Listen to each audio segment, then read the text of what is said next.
If I'm going to do my bio, let's go back to the beginning. That's the proper place. 1950, Bay Ridge, Brooklyn. I'm 6 years old, and my life is really beginning.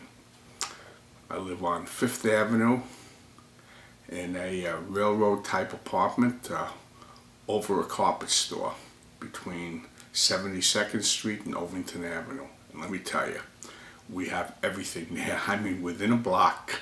Well, first of all, I go to school right up on 6th Avenue and 72nd Street, so I don't need anybody to take me there. There's no school buses at the time. Just walk across one street where the guard is and went every day by myself. There's 2 ice cream parlors. There's a great movie theater, the Alpine, the Lowe's Alpine. My church and Sunday schools down on 4th Avenue and 75th Street, Good Shepherd. Right across the street on 4th Avenue, same side, is a very large Catholic church. And I went to the Cub Scouts on 4th Avenue and Ovington. Sounds like a nice little cute life, right? Well, that's not really the whole story. Every block also had its own gang. Oh yeah, 72nd Street gang, 73rd Street gang. We all fought amongst each other. It was mainly an Irish and Scandinavian spot where everybody just loved to rough it up. And well, we mainly used our hands, but we also made these carpet guns. You know, that's like a 2x4, and you would put a rubber band, and you would get carpet from the carpet store and cut it into squares, and you would shoot it. It was actually pretty dangerous. I mean, you could get hurt with that. And I myself, I love to fight. Love to fight, and I did very well for myself. Not to brag or anything like that, but I never lost one. And that's for real. I had 2 very good friends that were quite different, except they were both Irish. Peter Thomas and Peter Keane. Now, Peter Thomas was a real street thug type kid. Pretty tough, but watched himself. Peter Keane, on the other end, was a bright guy, came from good stock family background, did well in school, tough as nails. Tough as nails. I think, as a matter of fact, that he ended up as some kind of big shot out on the West Coast, California, whether it was in law or politics or whatever. Peter Thomas, a different story. He's no longer with us and hasn't been for a long time. But we used to do things like rob the ice cream parlors, the tips off the tables, parking meters once they came. Going way back to 6 years old, we still had the trolley on 5th Avenue. Great little thing, the trolley.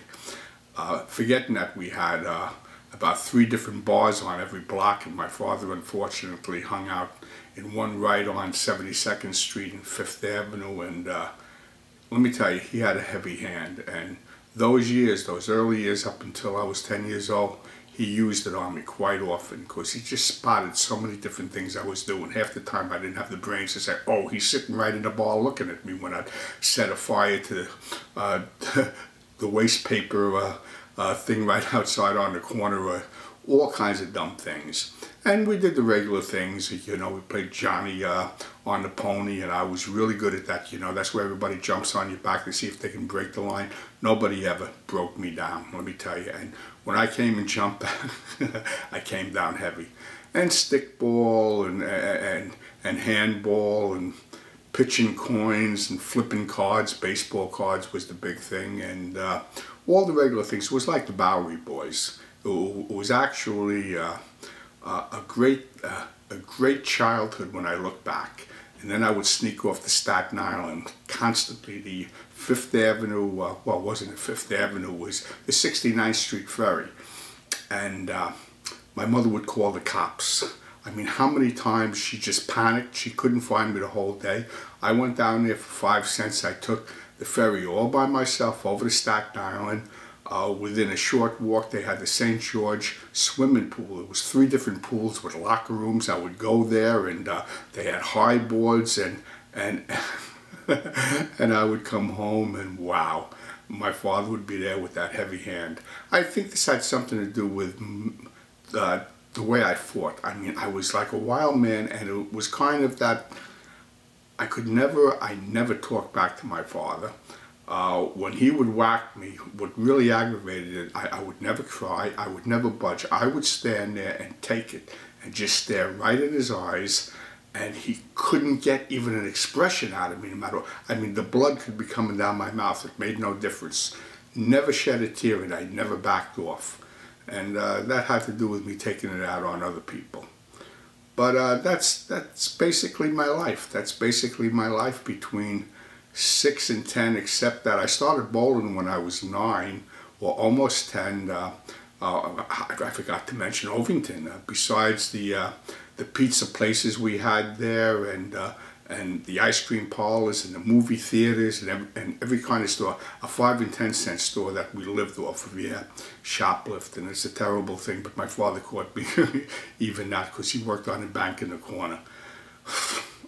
But bowling, the Ovington Lanes, what a phenomenal place. I mean, two floors of bowling alleys. The main one and downstairs, they had like 10 lanes on each. Then they had a great lunch counter type cafeteria, or whatever you want to call it, restaurant, great hamburgers, so on and so forth, and a great pool room upstairs. Of course, I wasn't allowed up there at the time, and not even in the bowling alley. Except when I became almost 10, my father, because he knew the owner so well, started to let me bowl, even though you had to be 16 technically, and I could practice all I wanted every day after school, and I really got good. But we're going to go into that later, because I already did a whole complete bio on my action bowling days, 40 chapters, so you can read about that. Well, I think that's it for now. That's the beginning, and we moved to the country. We moved to Bensonhurst, but that's the next thing we're going to talk about.